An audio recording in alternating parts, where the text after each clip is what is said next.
Okay, how about that? Am I coming in more clearly now?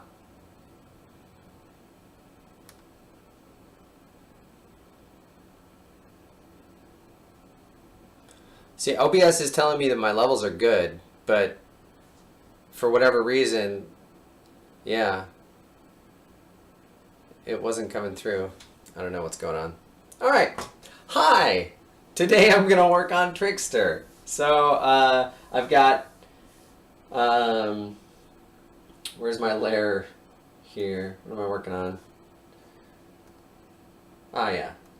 So there's the terrain layer. Let's pop a new layer above that and we'll draw some figures. And let's change the color of the terrain layer a little bit so that way it's... Holy crap, did they... I never noticed this button up here before.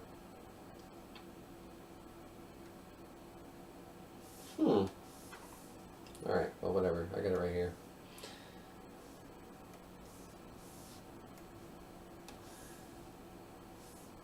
So...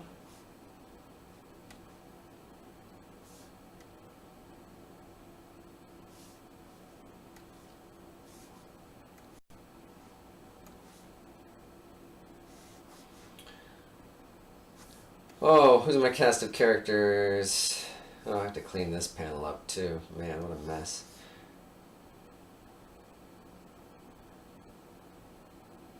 So, looks like I have 4 followers at this point. Mohawk guy, moppy headed dude, and my 2 protagonists. And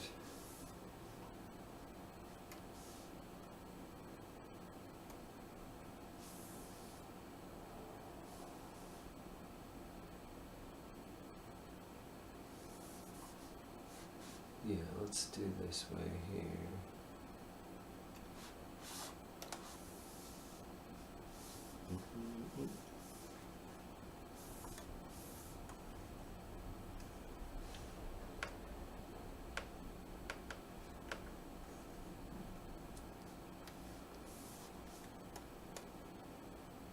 Whoa, what happened there?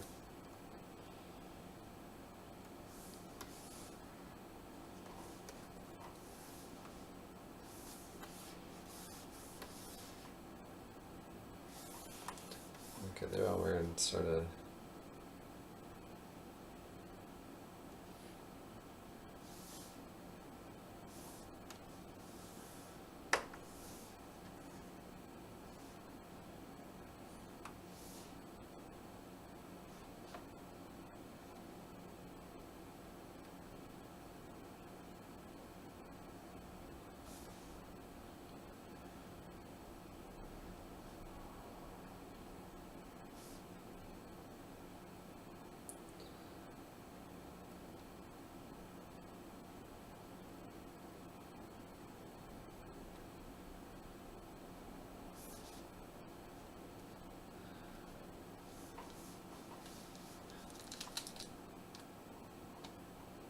Yikes.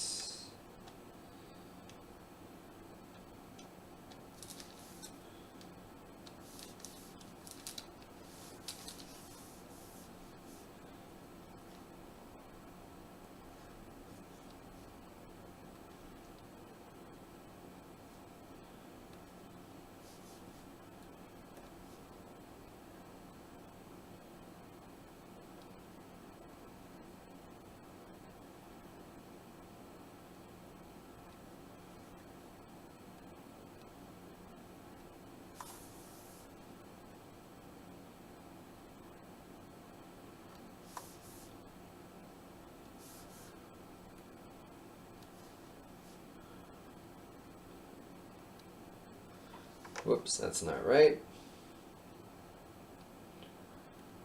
Here we go.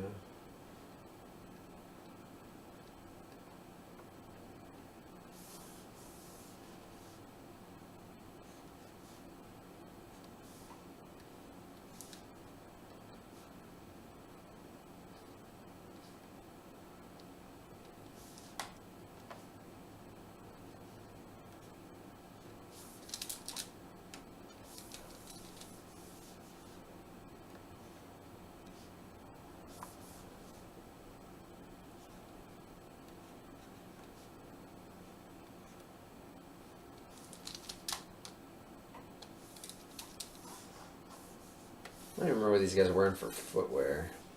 Some kind of something. We all barefoot.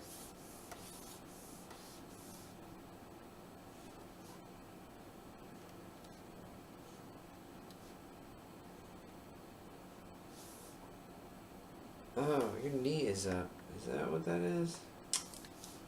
Confused by my own lines. Let's reduce the opacity on these red lines a little bit more so I can see what I'm doing.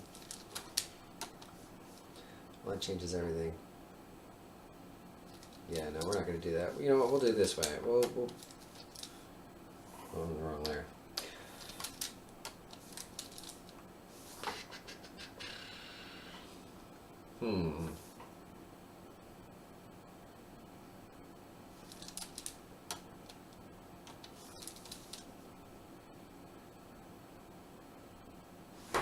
Trying to think about like boosting yourself up.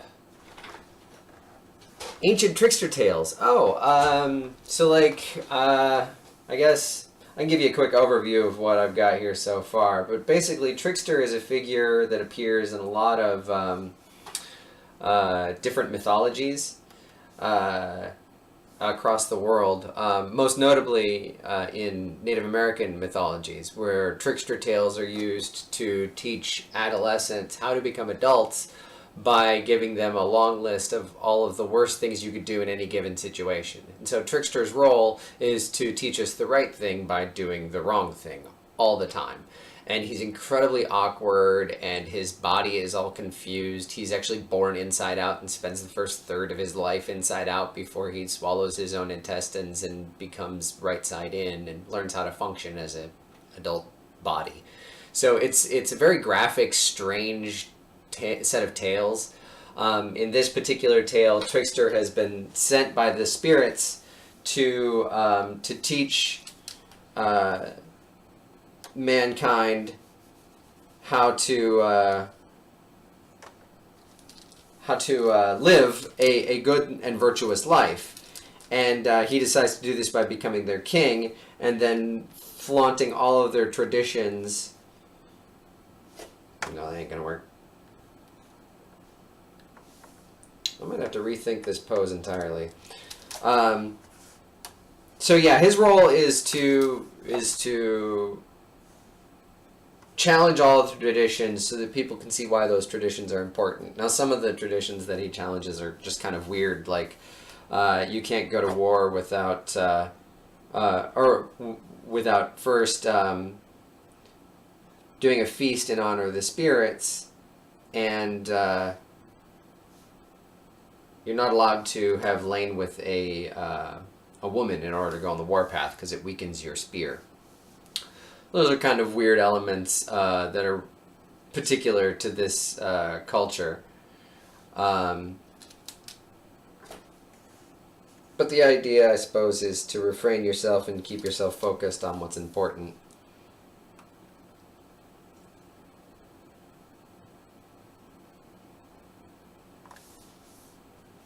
Okay. So let's do, because his hips are actually angled. I'm going to do a quick redraw down here on a lower layer.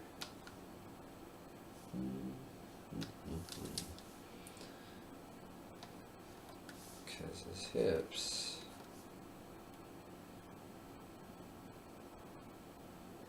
Okay, so actually this would mean the foot. Oh, I see, okay. Yep. This can be forward.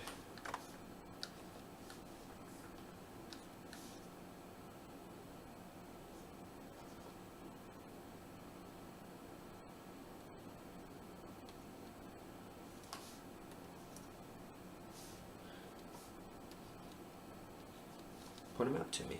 I didn't think so. Okay. Okay, I actually have a better idea what I was drawing there now. Okay, so let's...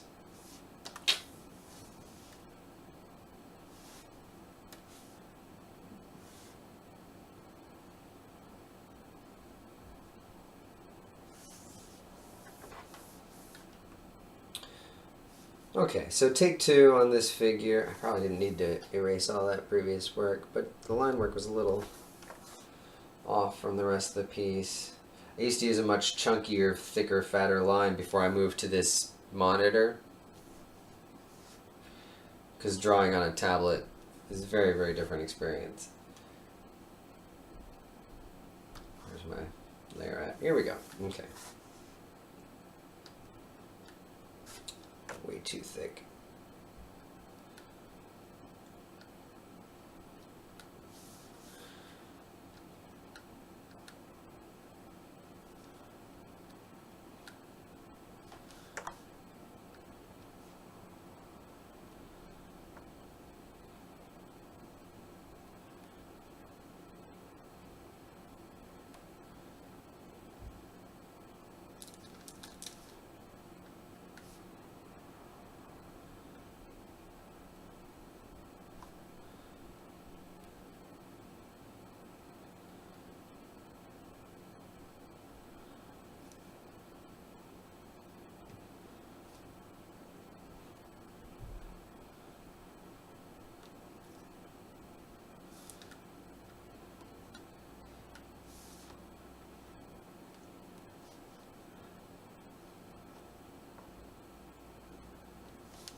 Your head is way too big, sir. There we go.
Okay, you need to move up a little bit. You don't quite fit where I originally sketched you.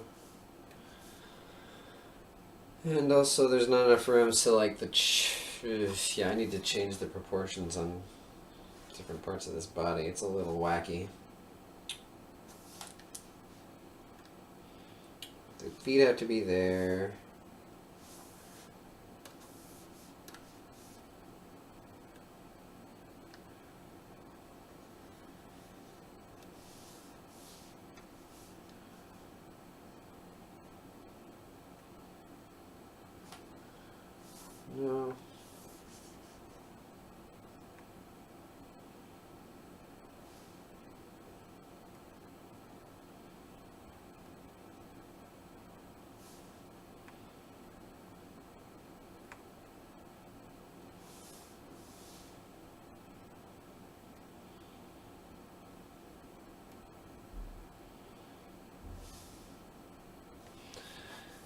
Okay. So that works for everything but the arms.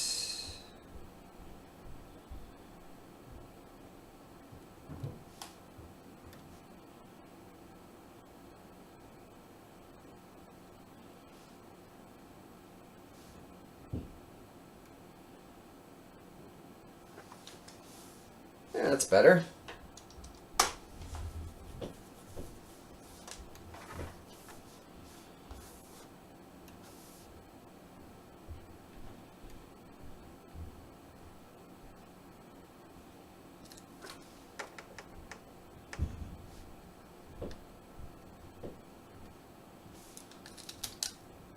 Let's raise your waistline here, though.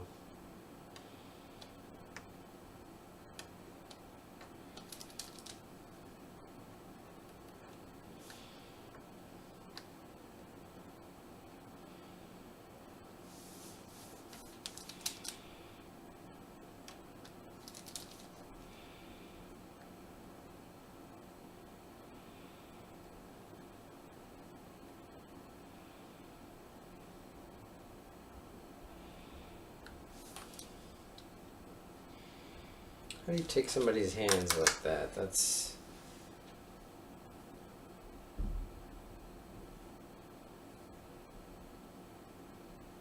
You get to cross your arms over, don't you?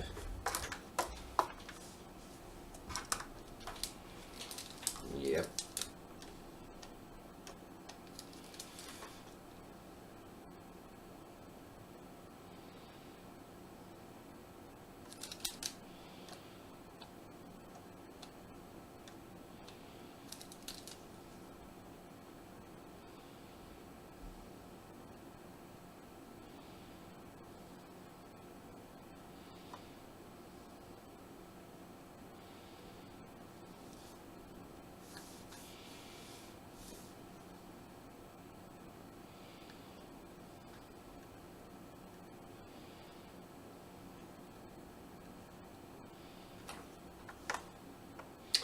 Oh, foreshortened limbs.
Oops.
You, my friend, are a little bigger than your friends, so let's do some shrinking.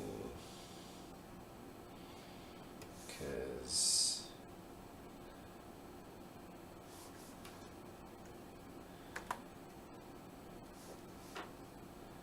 too small.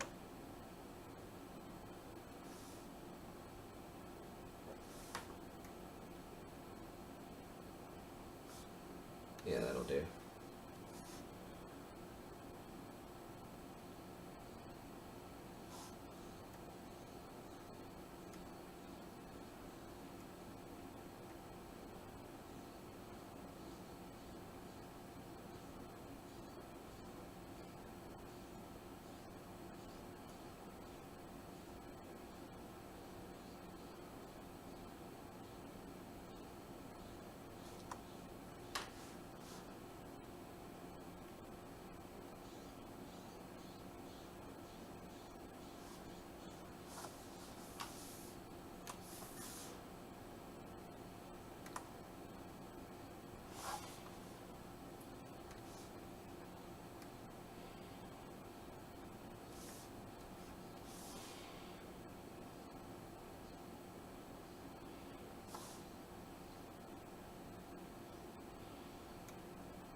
Okay, so then I can just merge this layer down with the one underneath it. And then erase the conflicting lines and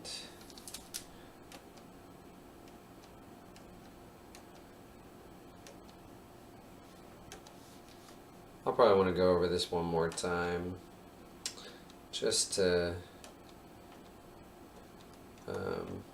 I'll definitely actually want to go over this one more time because there's some inconsistencies that I think I can clear up, but for the most part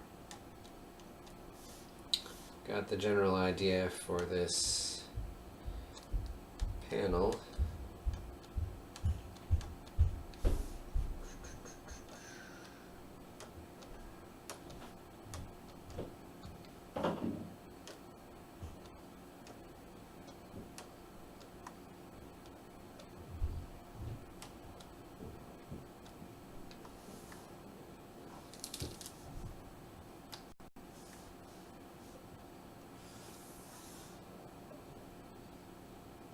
Huh.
Oh, looks like I lost a few lines in here somewhere in my cleanup effort. That's okay.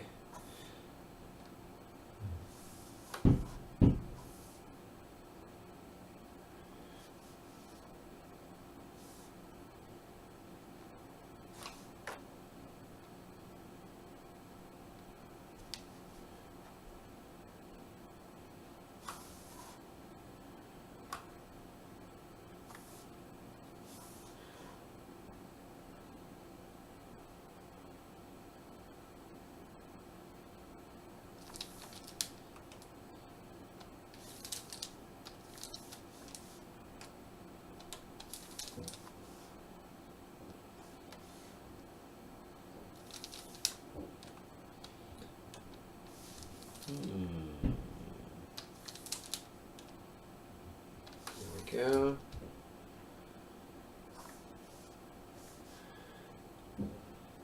I should look back here.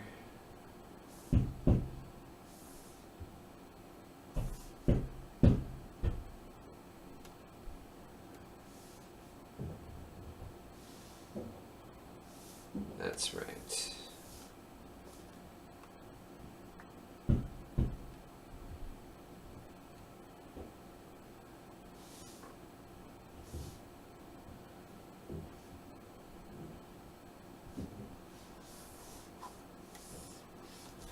So let's move to the swamps.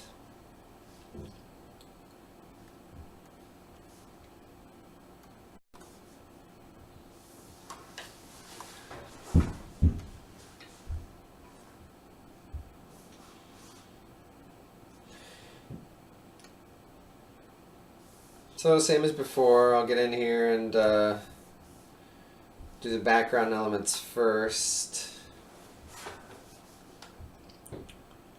So we'll just draw our trees.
Aesop Rock. Let's find something else to listen to.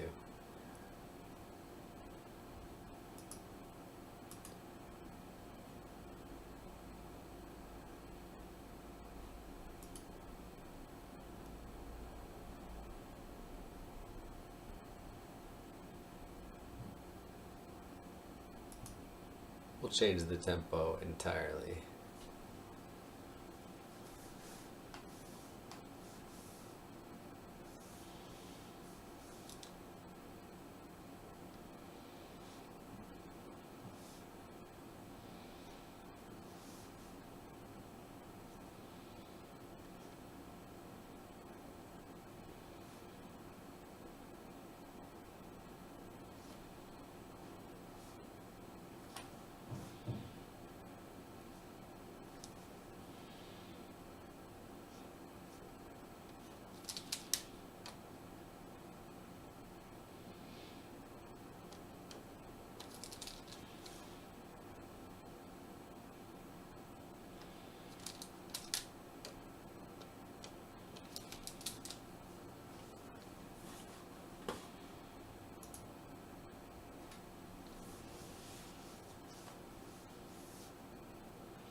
This is a Wacom Cintiq 22-inch HD. Yes, it's not the touch version though. So yeah, it's a 22-inch Cintiq live screen. I love it. It's beautiful. And also, welcome to the stream, Fiskian. Okay. Blue name is kind of hard to see in my display.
well. I'm happy you're happy with where you found yourself. Do you draw yourself, or you just enjoy watching?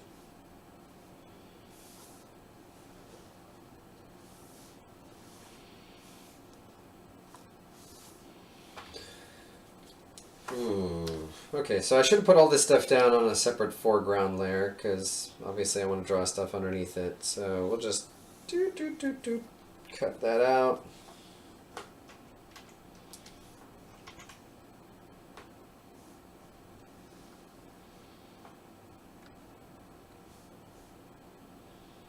There we go.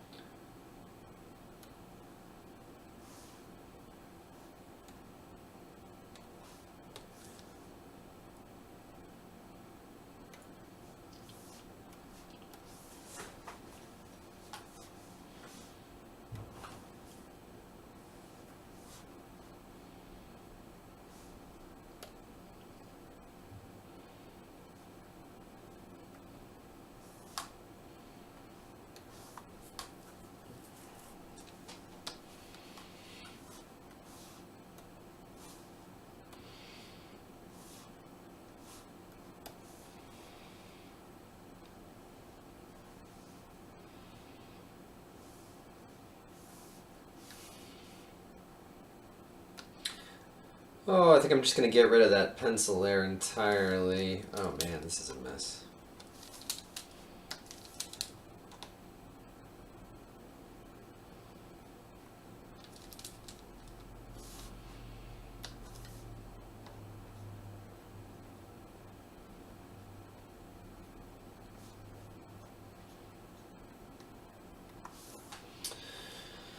So let's just... I want to hatch in. I've got 5 figures to fit in here. 1, 2, 3, 4, 5.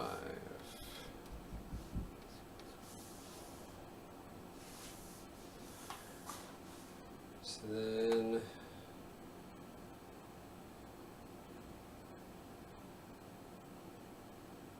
yeah, that fits a little bit better.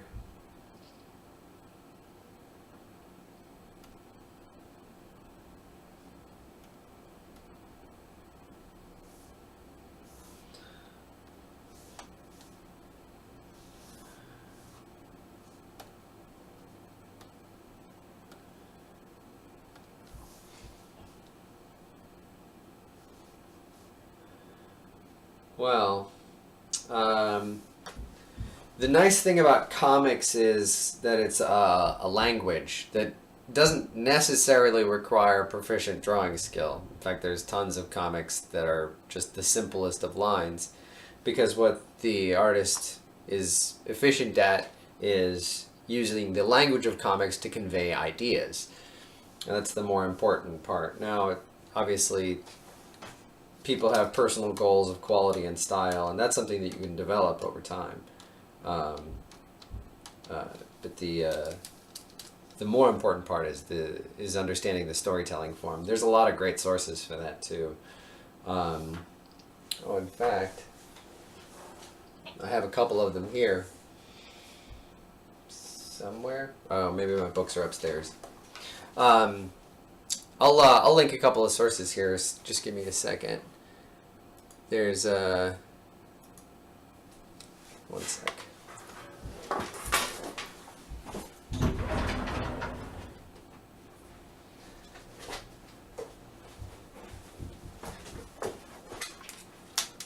So this is actually not the book I'm talking about, but this is Scott McCloud.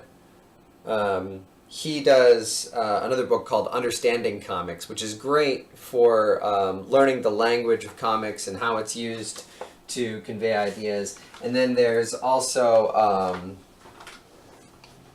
drawing words and writing pictures, and I can't remember the names of the authors of that, but they've been teaching comics, college level comics for a while, and they condensed their college course down into a book that does lessons for taking apart and the comics as a medium and understanding how it ticks and getting into actually making comics. So if you're looking to get into comics, I definitely suggest just diving in, and don't be intimidated by the art challenges, because those you can develop over time, and they're not the most important skills for writing comics, to be frank.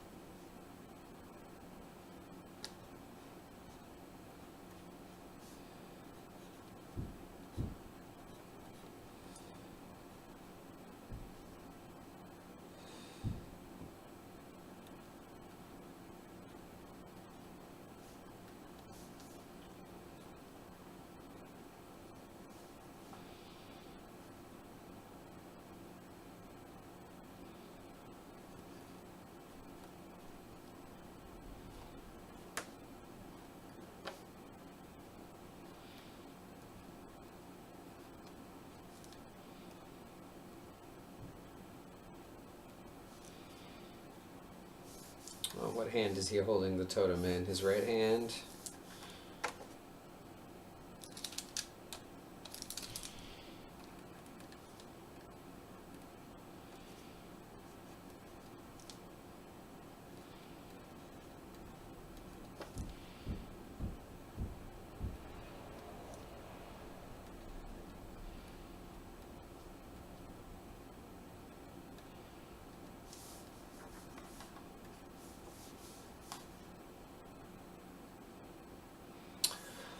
Yeah, oh, I have a couple, actually, let me go back a couple of pages here. Oh, it might be even just the previous page. When we left the warpath, I've got a crowd scene here that I need to work on. This was tricky too, because I had to lay down perspective and make sure these little boxes are all the perspective boxes for all the people.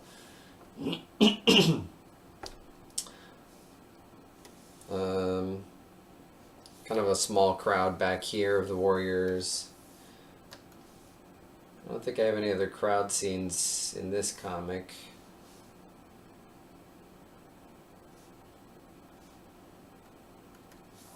Oh, a little bit of a crowd there too. And that was also, I had to fiddle with perspective in order to make that one look right. Oh, here's another crowded scene here. There's a lot of ways to do crowds because they can get tricky. I can't find my panel here. Let's zoom in. So like here, I've put in just different layers of different shadows and stuff like that. And even so, like the height perspective on these are a little weird. But, you know, just using varied levels and having heads stick out and implying figures in the background can help you make it appear crowded. Oh, and like, you know, also just taking advantage of foreground and background. No, that's not a good example. Here we go. And using different perspectives to show multitudes. Does that answer your question, Adam?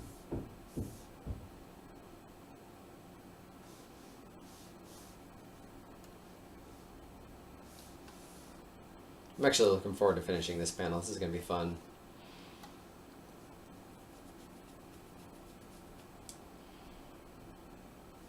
Where was I? Page... Oh yeah, here we go.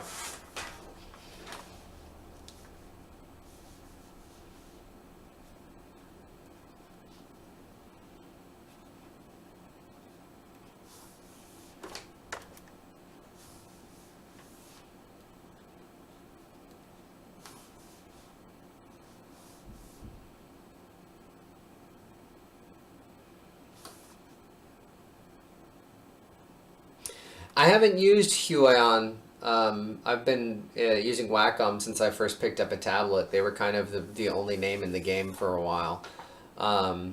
So I can't say, oh, hey, thanks for the follow, Adam. I can't say whether or not it's good. The thing that I like with Wacom and that I haven't found with any other surface I've tried to draw on is that the level of precision that you can get with pressure is just phenomenal, and it's really useful for emulating realistic tools like brush and quill pen, which require pressure, and also helpful in translating other tools like airbrush that have different ranges of sensitivity depending on how you use them. You can kind of adapt if you really know a quill pen well and can do well on pens and brushes in physical medium, then the amount of pressure sensitivity that you get here, those skills all translate into digital drawing, so it's really helpful.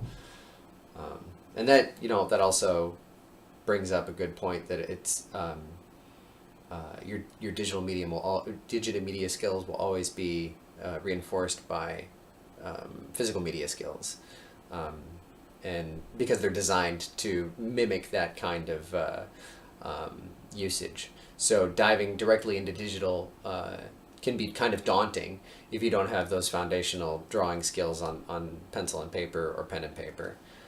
So that's something to consider too, is don't neglect your physical medium. Kind of a rambly answer for you.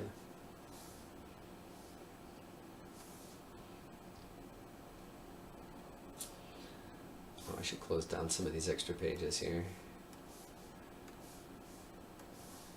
There we go.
I don't have any water. I'm going to take a quick break here real quick and refresh my water. Yeah, I've been drawing for about an hour, so give me some time to take a break. I'll be back. Enjoy the sweet sounds of Sublime for a while.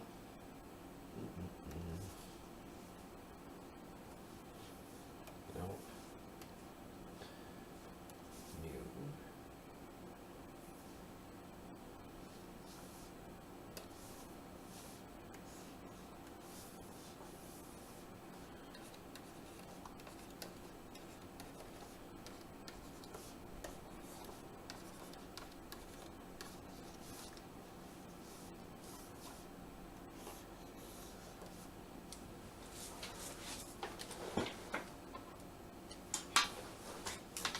Be right back.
Okay.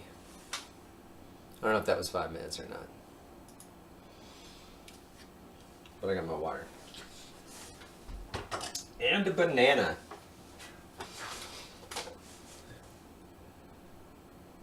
It kind of is a wonky angle. Because I have it... the camera is tilted to point at me from the top of another monitor. I could show you, but the camera's cord is all twisted up.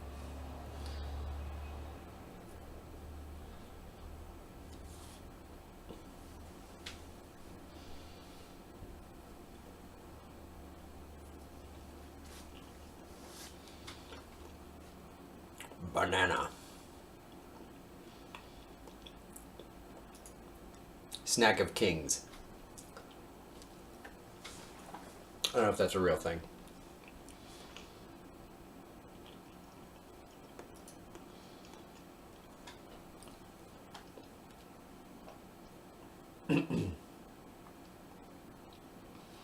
So, Fiskian, what kind of comics are you interested in drawing? Or what kind of comics are you interested in reading? Since those tend to be the same thing. Although not always.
Oh, show me your face. Where's my subview? There it is. And of course I have an entirely different project in here. Can I just clear? Yeah, it's clear. Oh, I can only clear one at a time. That's awesome.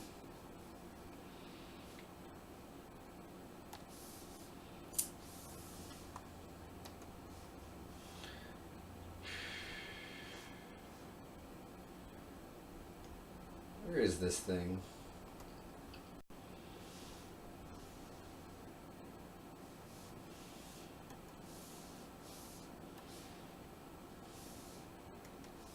There we go.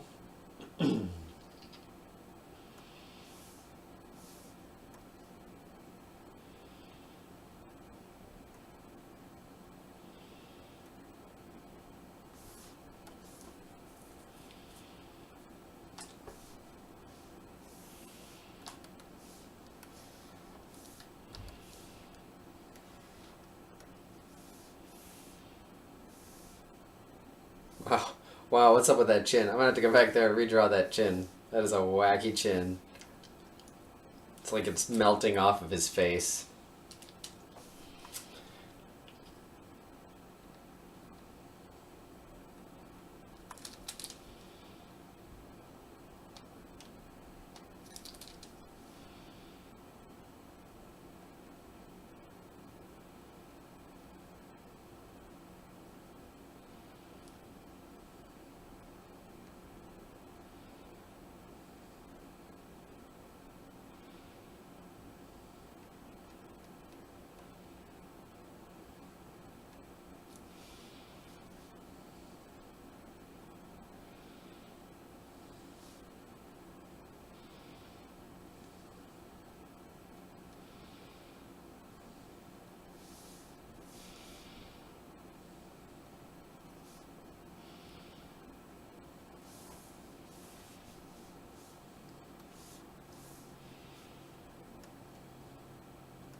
So if you haven't seen this stream before, this is a restoration project for a comic strip I drew back in 2005.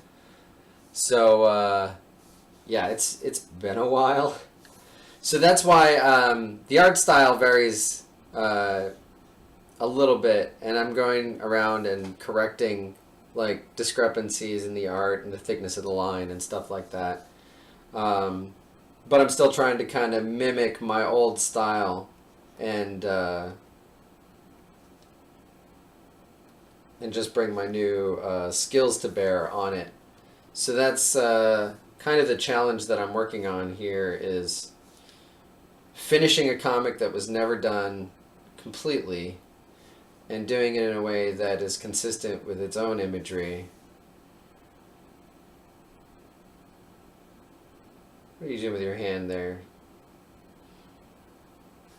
Trickster? That arm should be going...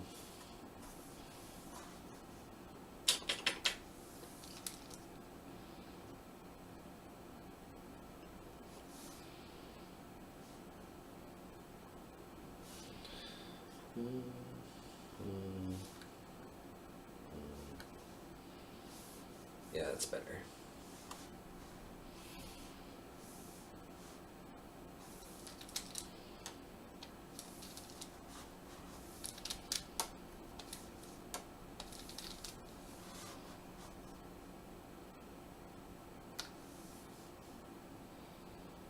Yeah, I think it was 2005. I'm not sure now. It was a long time ago. No, wait, not 2005. It would have been 2009? 2010? Probably 2010. I actually don't know right now. It's old. It's really old. Like, I did the whole thing in this weird halftone dot pattern. The entire comic is just, it's toned with all these retro dots. I don't know why I did that or what I was thinking, but now I have to do that for the rest of the thing. So there we go. I mean, I guess it looks cool. It's an aesthetic that isn't really used anymore in American comics. So that's fun.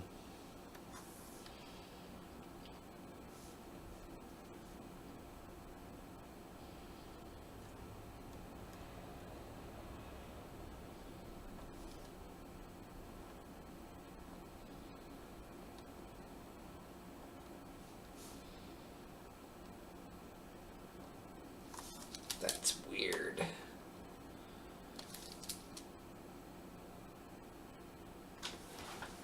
So like you're wading through water. I guess your elbows are close to your body and your forearms are out, right? More or less. Walking. Not like I'm dancing. No.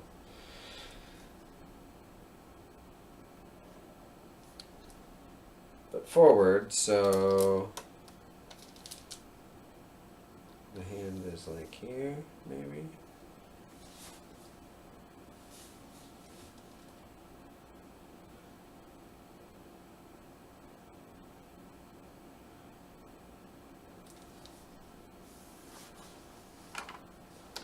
Okay, let's try going.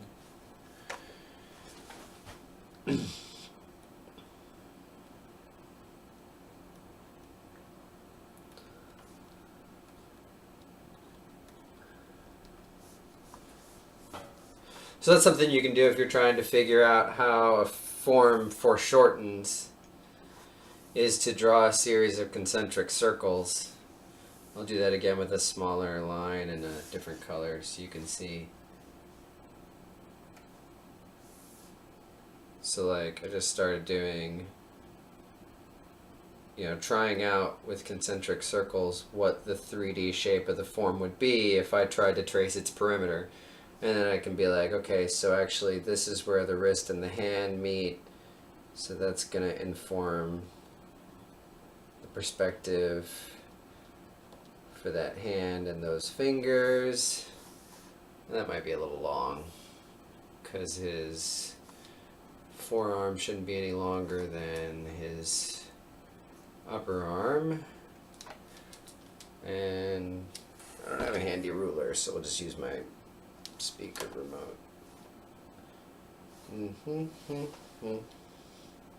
Oh, you know what? It actually works out. So with the foreshortening, it'll end up being obviously a little shorter, and it is. So we'll go ahead and go back to our ink layer here, and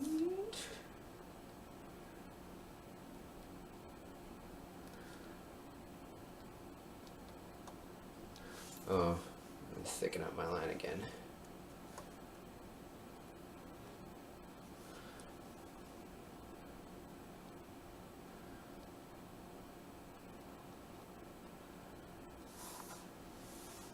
There we go. And in the same way, this arm is foreshortened on the shoulder part, but I got a general idea of what that's going to look like, so I don't think I'll need to get up with the concentric circles.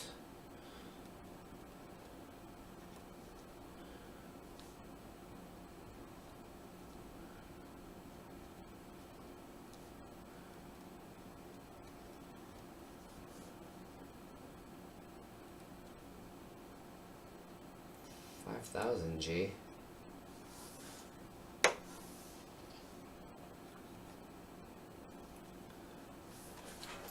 Oh, horrible posture. Okay. So, what's my totem look like? I got a close-up of it down here. Of course. Trickster carries his own totem to battle. Don't worry about a war totem. It's got horns. That's for war, right? We're good.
Maybe not. We'll save that for the close-ups.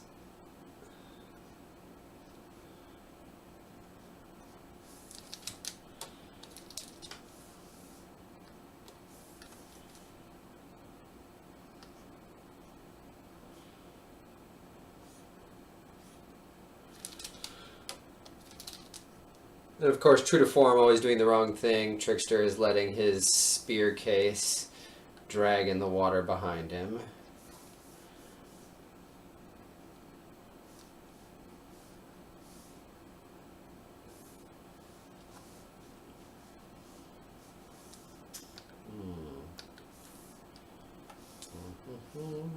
This is what I'm talking about. This is like the old lines. I mean, at this resolution, they just look horrible, but even zoomed out, they need some work. But you wearing a bracelet? Yeah, you got your bracelets on. Okay, so we'll get those in here too.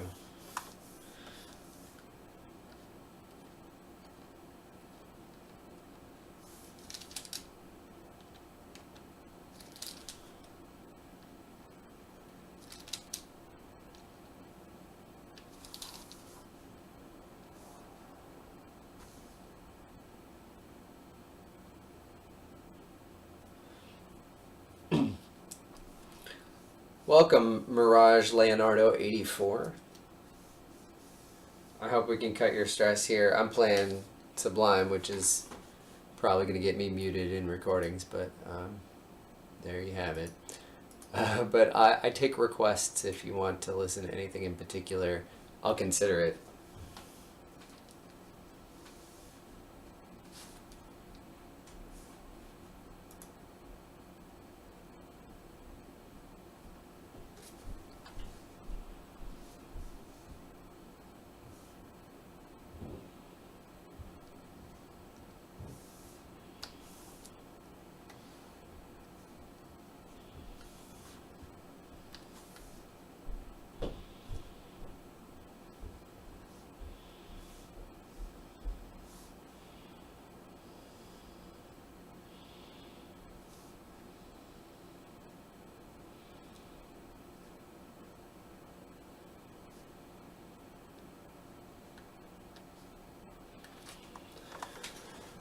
Oh, so like, let's see here.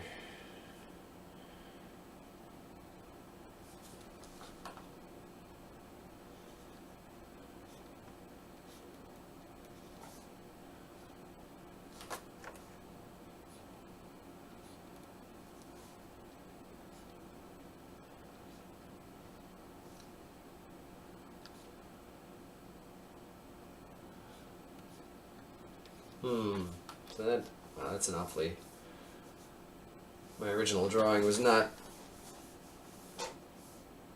doing that well. So let's see, well, I guess,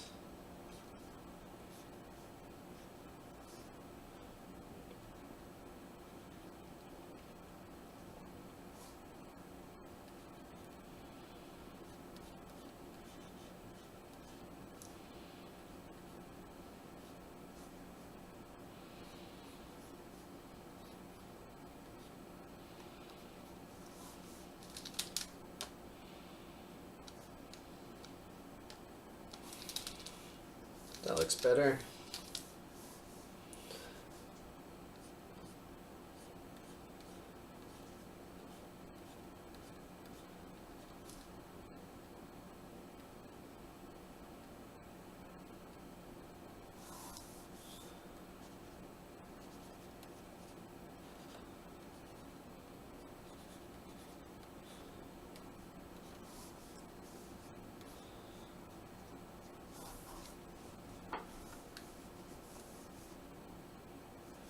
And of course that was on the ink layer, so let's just peel that away and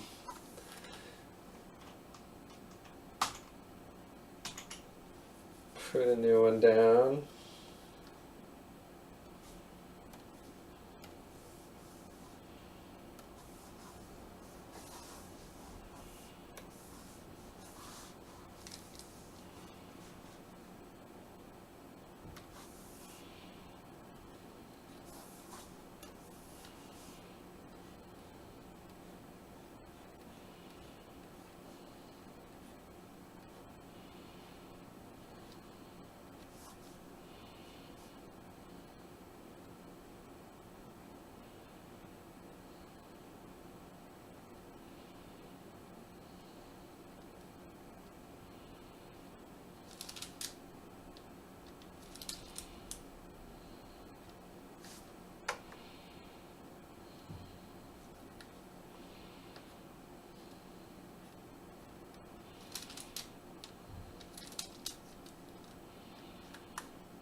Okay, so there's one unhappy camper. I don't need this reference anymore. Oh wait, actually I do have... No.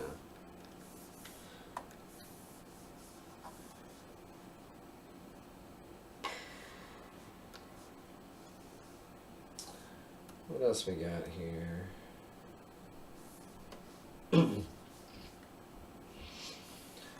Our ever stoic champion.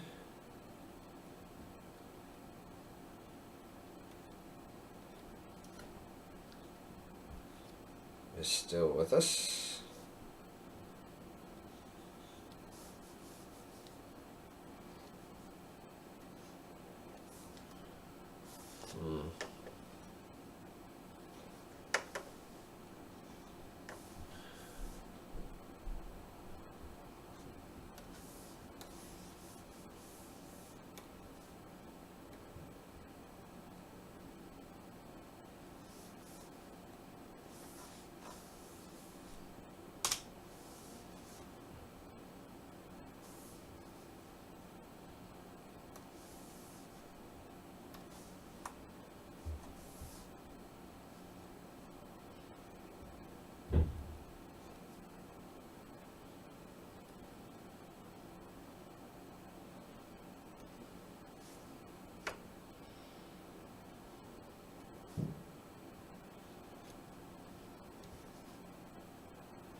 Let's back up a little bit here.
There, that ought to do it.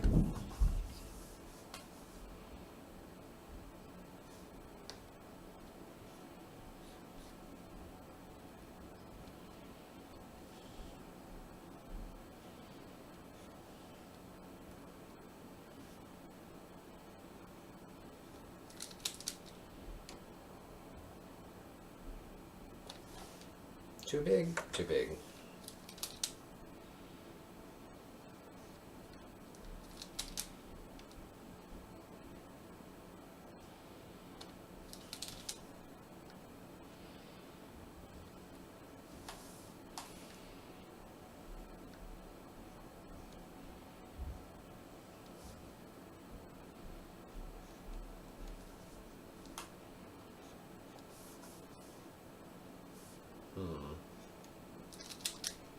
That arm is too big.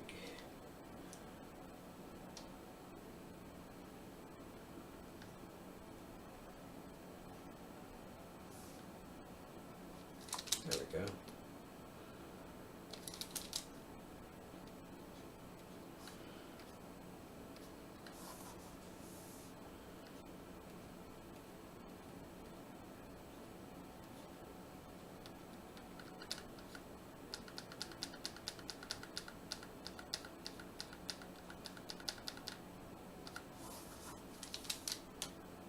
Oops.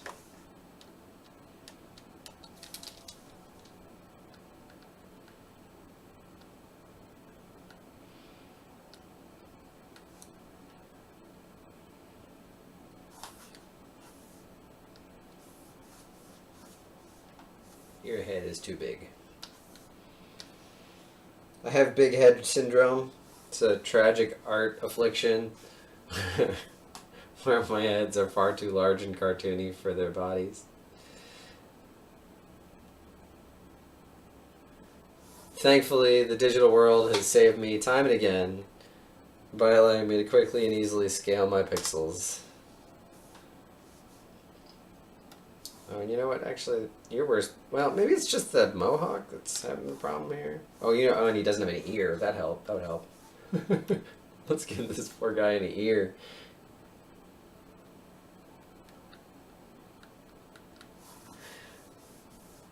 So, like, if he had a hairline, I guess that's not so bad.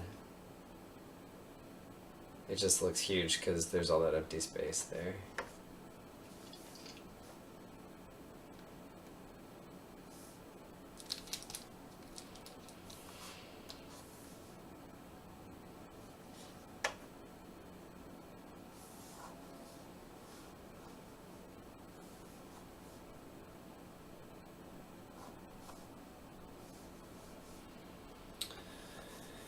And our follow-up friends.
These guys are a little more cartoony and easier to freehand, I guess.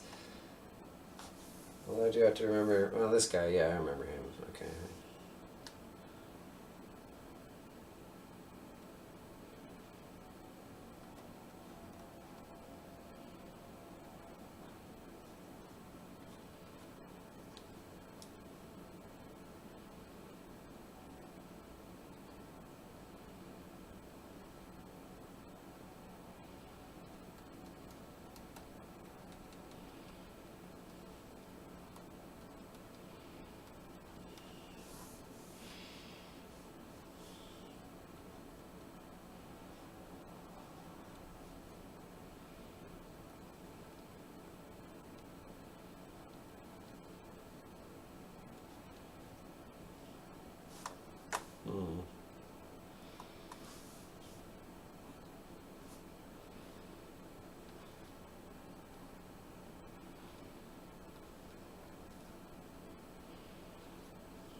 Okay.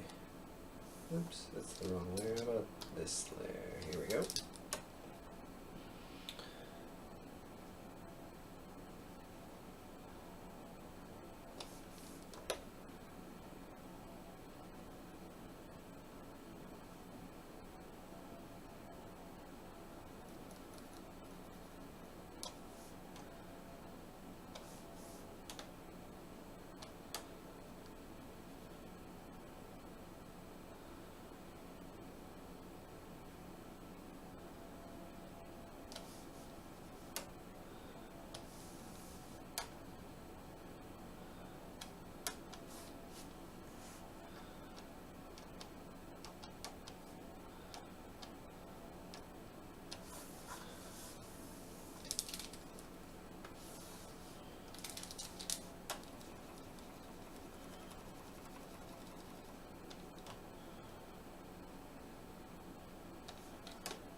Oh, I'm gonna have to fiddle with that hand a little bit. It actually seems kind of large, at least from in one aspect. Let's go like this, swoosh it up a little bit.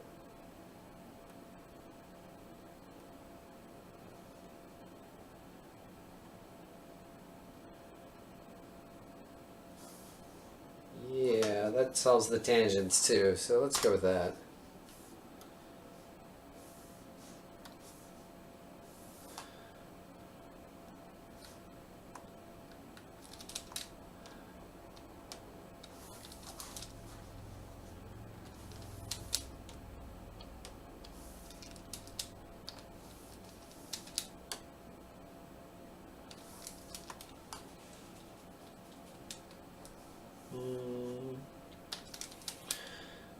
Okay.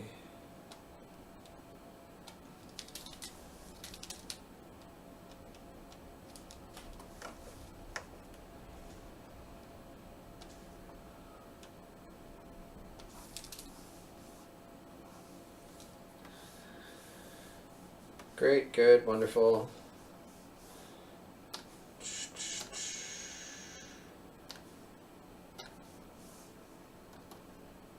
What just happened there? Oh.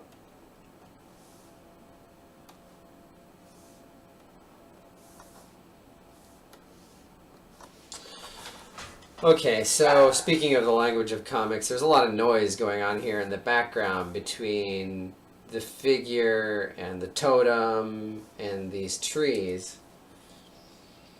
So I need to clear that up because it's just a mess and it's not going to read well even after I give it tone. Well, maybe after I give it tone actually that'll be able to pop a lot more. I suppose we could try it. Give me a new tone layer.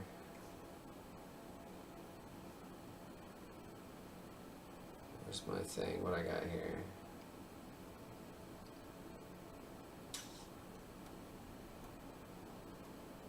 Oh, I can merge these down to their own thing, I guess, right?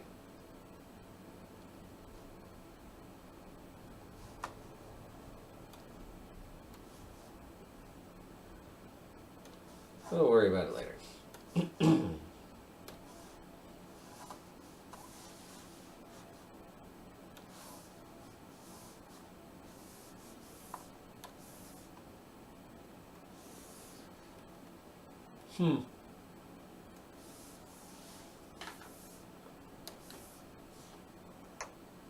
So my horizon line is not terribly straight. Oh well. Everything's tilted in a trickster tail. What? No. Oh, because it's using layer opacity to determine. Gotcha. So, fiddling with tone can be kind of hard. You don't want to go really any lighter than 20 usually.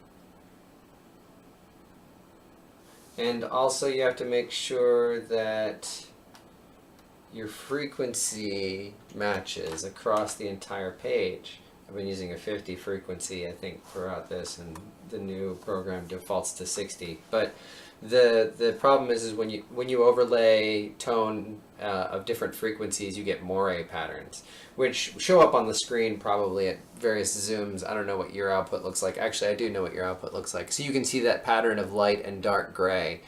That's because there's interference patterns with the way those are drawn. On my screen, I don't see that at all because I've got a higher fidelity pixel view. But when the image is compressed, it loses some of that fidelity, and that'll form a moire. So some of that is inevitable when you're moving on a screen product. This was made for print, and so when it's printed, it'll look awesome. But any kind of screen show of it, I'll want to actually turn these to gray tones rather than halftone dots. But for the halftone dots to not make their own moire, even when you print them, you need to make sure that the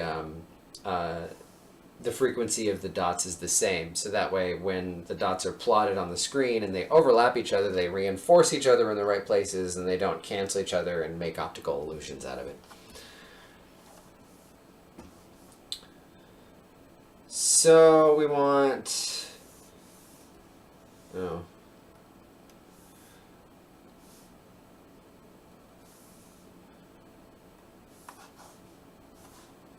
couple of different layers here in order to do the various intensities of tone. So I want a 20, a 30,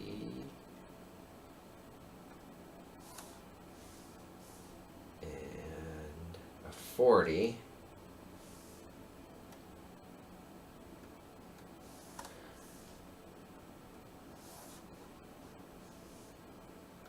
And that should be good enough for my needs here.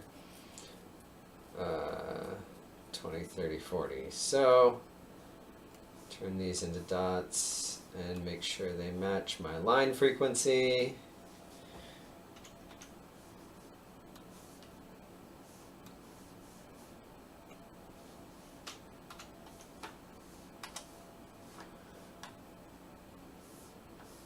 And then we'll fill the background there.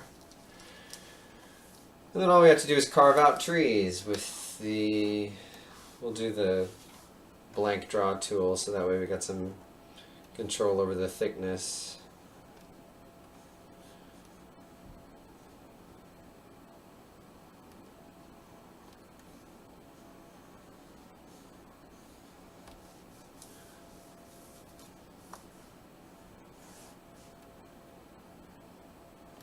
Oops. Oh, you know what? I can make this a reference layer, can't I? That's what I should do. And then I can use the marker, which loses the fun, fine touch of the pen, but... Oh, where's my background? Oh, see, that's the problem. I should merge all of these. So I have to merge all of these together to make them a group reference, I think, which is fine.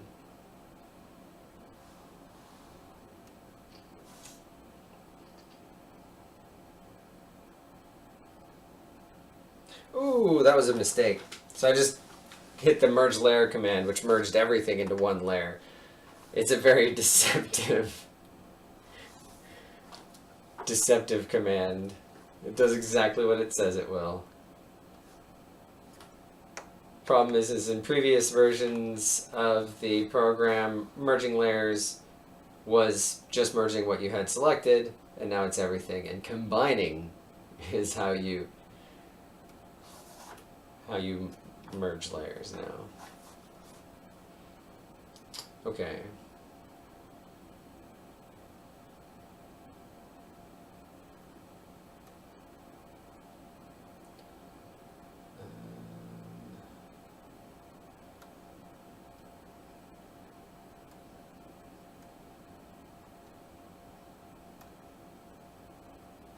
Okay, we don't need the credit track, guys. Thanks.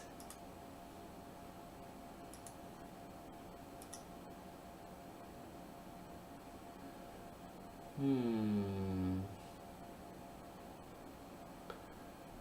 did a little rap, we did a little punk.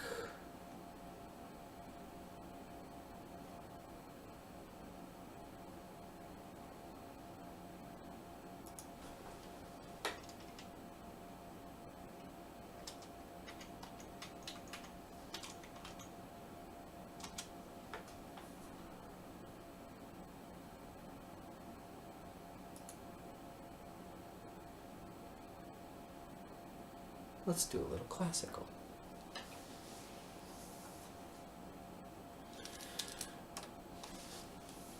Alright, so I merge those together, I can make them the reference layer, and then I can command my tool not to exceed the line of reference layer and make it huge. And, oh, and now I'm erasing the reference layer. Hold on. There we go. Much easier.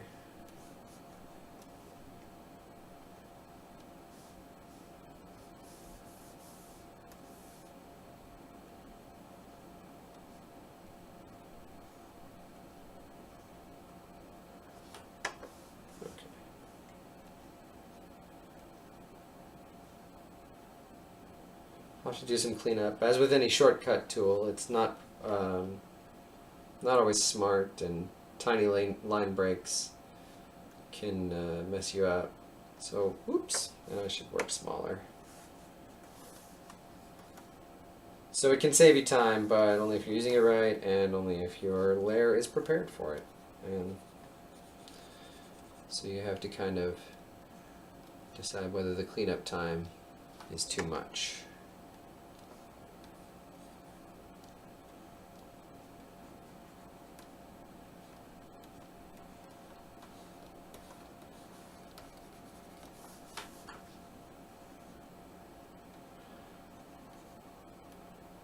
But then if you're down here doing it bit by bit, it almost takes just as much time, I would imagine. That's not right. No, there's that. We'll leave that alone for later.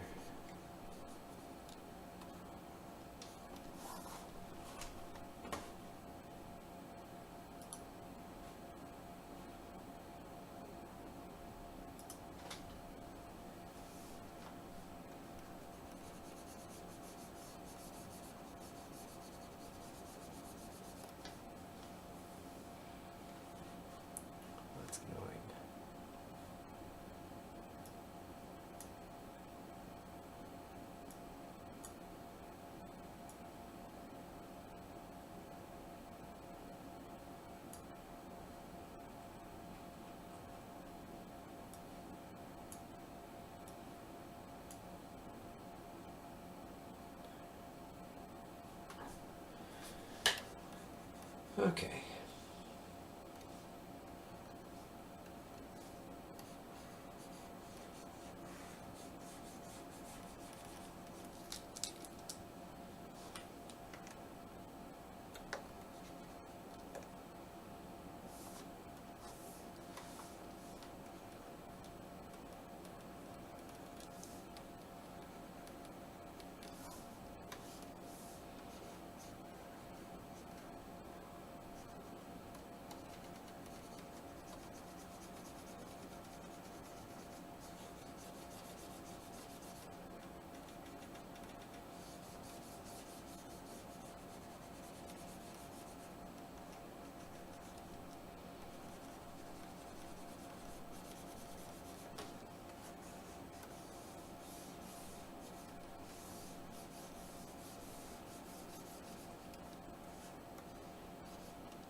Okay, so we'll clean up a few of these mistakes here, and that didn't take very long at all.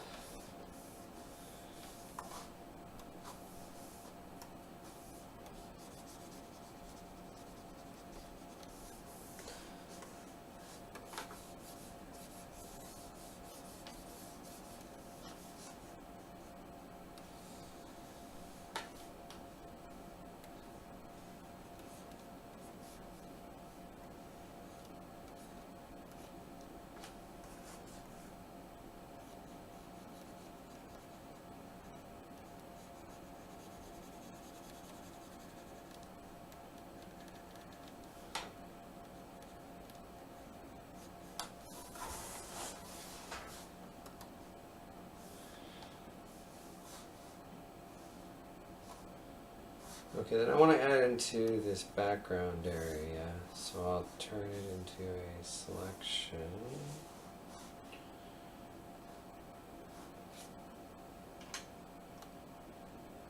Right? Yeah, there we go. By control clicking on its icon. And then I'll go in here to my mid-tone, or middle tone, I guess, and I'll just draw some other trees kind of. I will draw some. Oh no! There we go. I will draw some trees back here. Come on now, what's going on?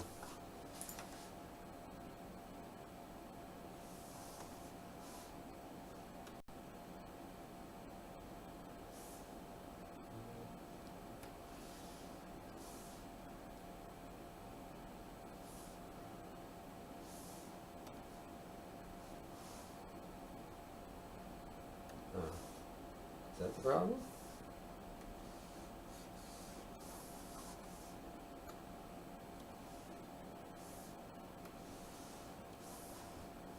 Heck.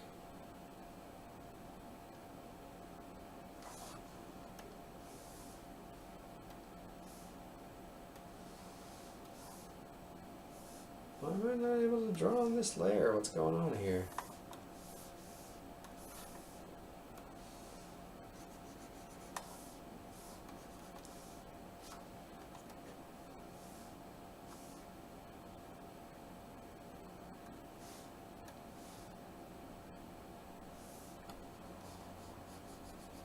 Oh, it's just.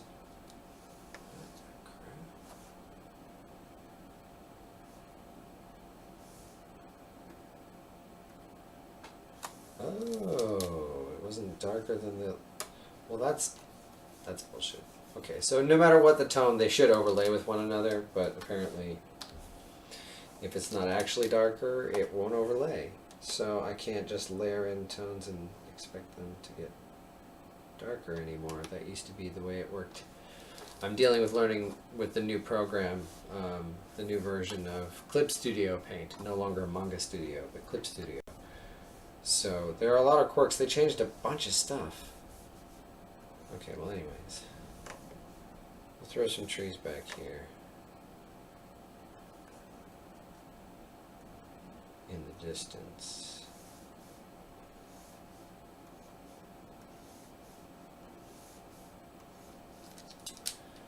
Oh yeah, I gotta get that selection layer going here.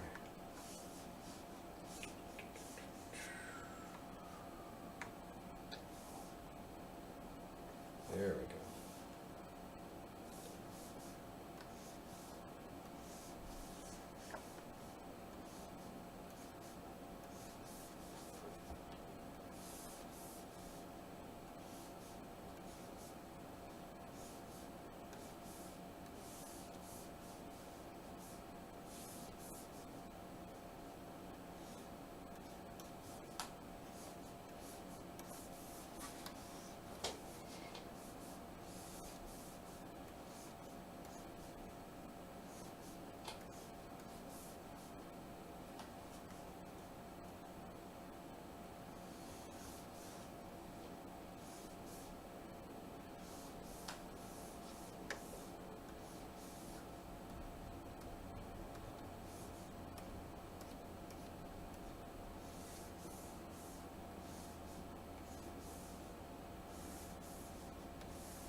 There.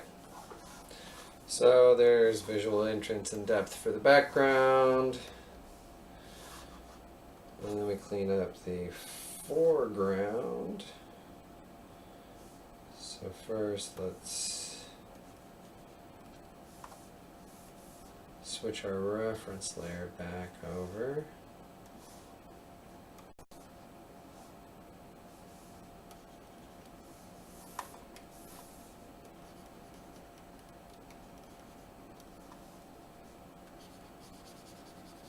Oh, we have to do the roots down here too.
You know, I should probably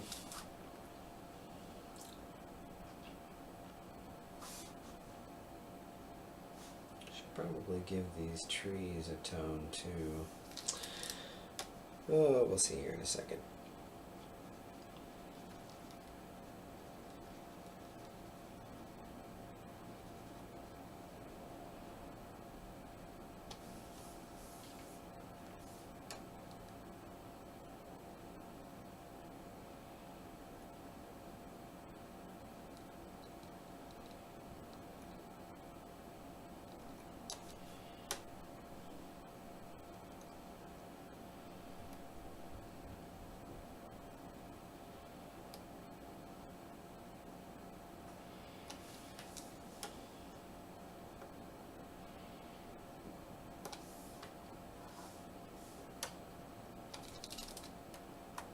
Whoops. Oops, again.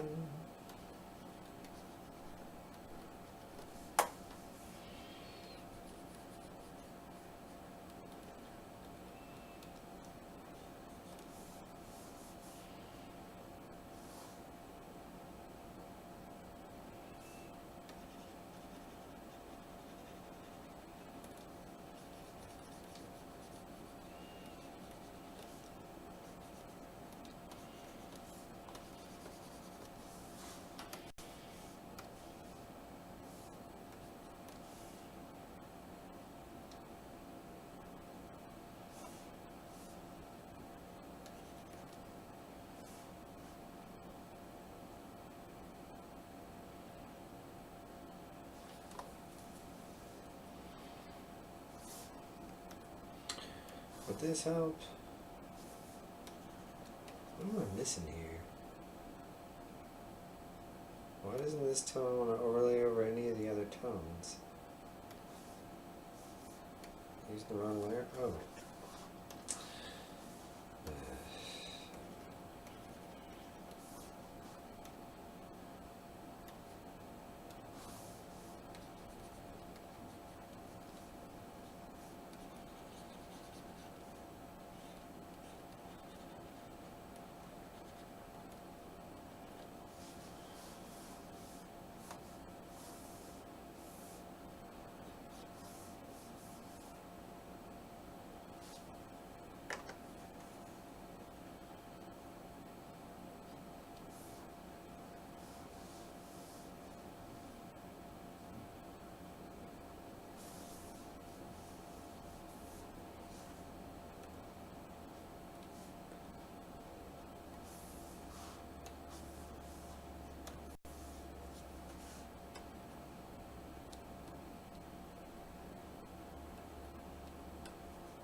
Yeah, I guess I'm gonna have to do another layer. Man.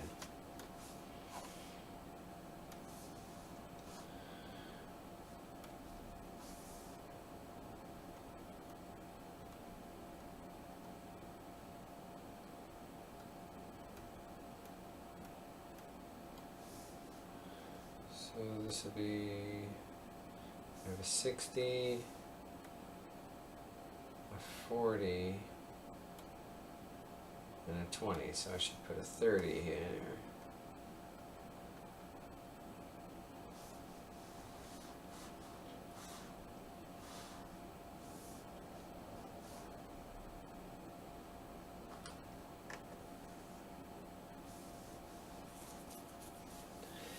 And back to the pen tool.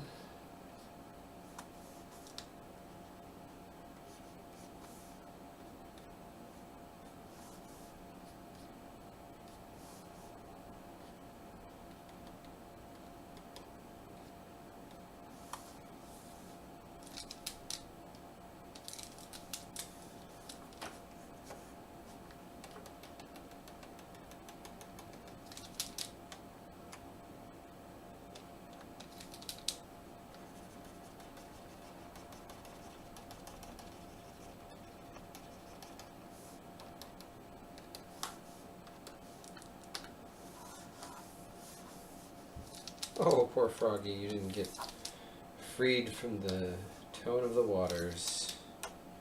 I'll save you.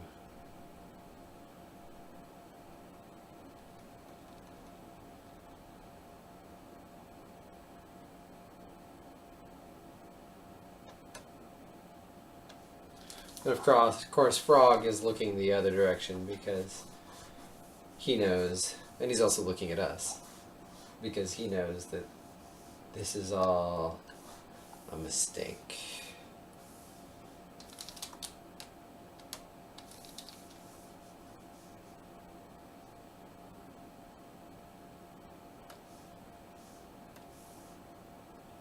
You have to wonder, to what extent does Trickster know it? Is Trickster aware that his folly is instructive, or is he just doomed to serve as a bad example?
Okay. So that looks good to me. Where are we at for time? 2.5 hours? Oh, hey, no problem. I'm always happy to share tips. That's important part of being part of a community, is sharing your ideas.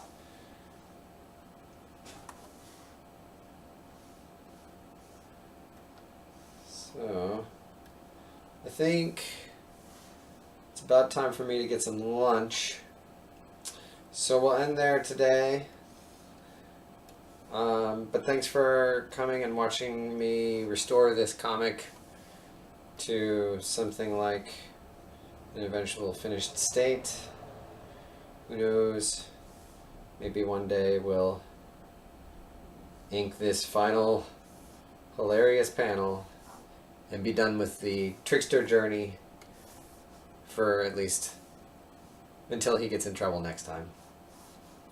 So please continue to keep an eye on my stream. I try to stream a little bit every day as my schedule allows. Go ahead and glance down the way at my Patreon link. It would be really nice if you enjoy your time here. If you showed me with $1 a month, we have all kinds of fun rewards. So click on my support links, either tip or Patreon link, if you're interested in helping me stay as an artist and not as a gas station clerk. So thank you very much. Have a great day, and I hope you guys come back and see me again soon.